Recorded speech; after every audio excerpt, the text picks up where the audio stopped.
All right, so we're here at 9777 Longview Drive. We're in Ellicott City now. We've got a rancher here, a Fannie Mae property listed at $452,000. It's on .62 acres. It's got taxable living area of 1638 square feet. I think that's just the first floor. It does have some finished area down in the basement, and many of the comps that are around here have utilized that basement. The ranchers that have utilized that basement space to up their value significantly, I think. Built 1977, currently it's got 3 bedrooms, 2.5 baths. So built 77, we've got the smaller bedrooms and bathrooms going on. We're going to head outside in just a second here, but looking at the comps, we've got a range of 340 on all the way on up to 550. There's some variations in neighborhood and square footage going on there, but these are all properties built between 64 and 79. And again, a lot of it depends upon that basement area being finished out nicely. This is a virtual tour with the cheesy music of one of the comps that has managed to finish out 3,300 square feet of living area very nicely. Corian countertops you see, but you also see the small bedrooms, pretty much what this house is, except slightly larger original footprint that they've expanded out by finishing off that basement. And that one was, what did we say was Hickory Mead? Yeah, Hickory Mead sold for $460 on April the 12th after being on the market for 138 days. It originally listed for I think $500,000. I think, yeah, we'll do a more careful analysis of the comps later. We do have a pretty wide gap that you have to consider between the 340. 1,638 square feet. Is that just upstairs? I'm sure it is. Has to be. It's not downstairs. No. All right, so we have generally an easterly orientation here. So we're heading out from the front door east-ish. I think it's kind of northeast-ish, if I'm correct. Right on the corner of Longview and Hollowwood Court. Okay. And so there's our rancher. Oh, this is going to be hell getting it all in one shot here, isn't it? Yeah, might be time to move up. Again, I see a roof that's in decent condition. Looks reasonably new, but with a few shingles that are kind of rippled and pocked. I think that roof is definitely a candidate for maybe just a little bit of repair work. Again, you have older windows, but not that old. You'll probably leave those alone. You've got aluminum fascia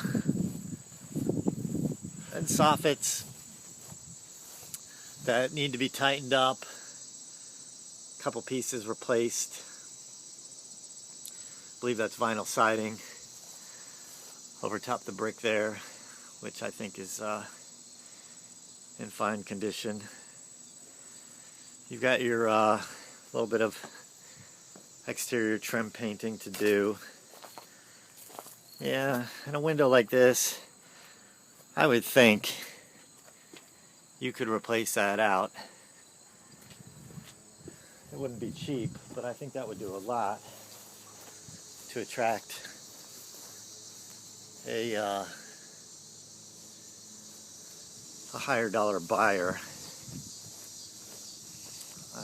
But overall, exterior in good shape. So we have this stone section of the house, and I believe that really is a stone bump out here. I don't think that's just a facade. You've got a little bit of a block wall that appears to be parged over, Little hairline cracking in it, but I think it's fine. Your vinyl siding is okay. Your garage door is probably okay. Power wash, paint maybe. You're probably going to do a little bit of landscaping, but not too much. Nice, quaint little lot. Seems to have been fairly well kept. You've got a shed, which I'm probably not going to bother opening up. Looks like it's fine.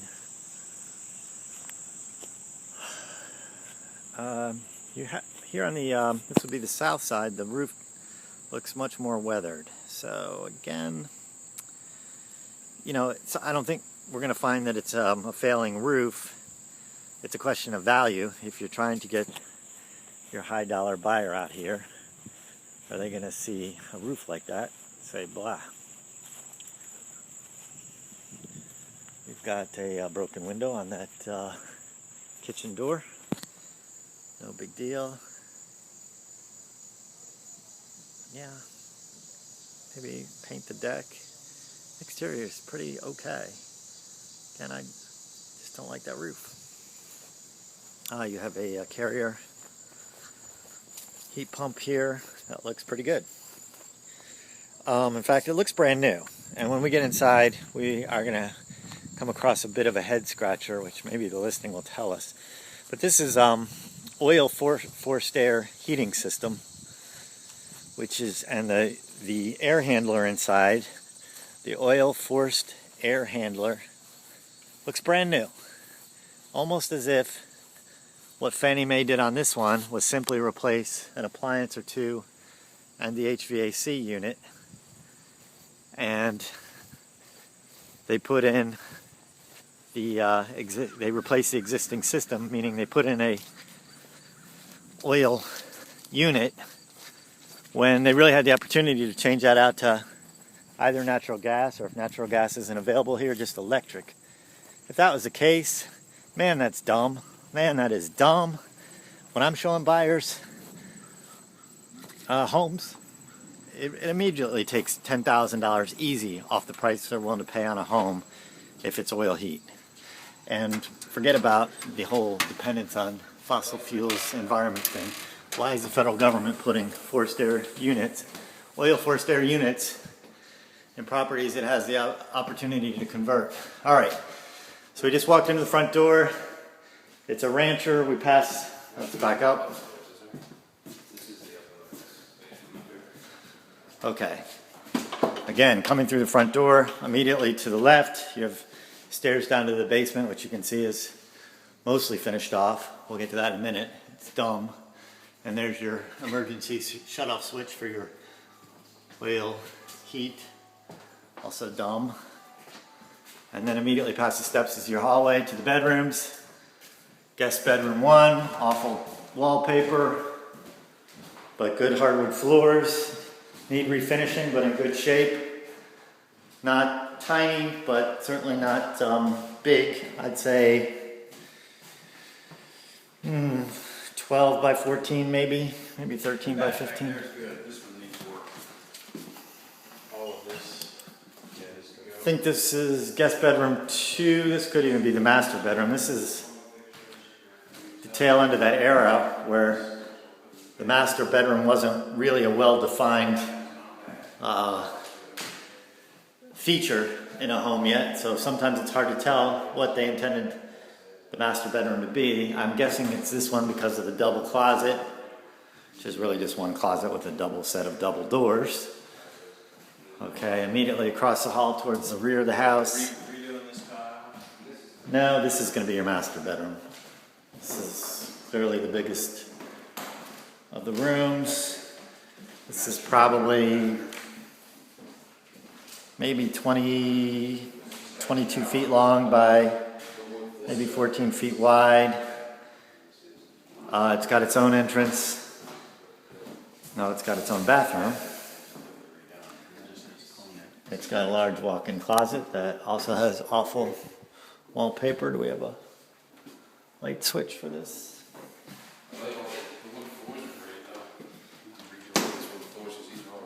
All right, well, you got a big walk-in closet. And then I know there's a light switch somewhere. Immediately across the hall, there it is your master bath. Wow, did they refinish this? Is this brand new bathroom? That's new. It doesn't need anything. Jeez. So this is the Fannie Mae approach. It's so, either just sell it as a fixer-upper or fix it up all the way. This thing where you replace one appliance, you fix up one bathroom, and you replace oil heat with oil heat is just irritating.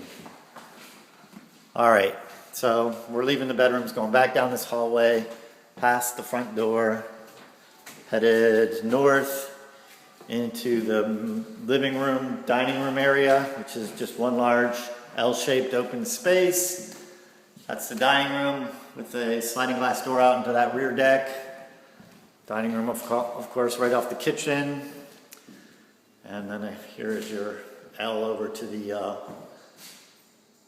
living room, and there's that bay window, which I think replacing that with something new and nice would do a lot. This? No? I think it looks junky. Especially if you look at it outside. I think it looks junky from the inside. But one thing I've noticed is we have 3 guys here and 3 sets of opinions. Isn't that weird? Oh, and there's our radon system, which is humming away there.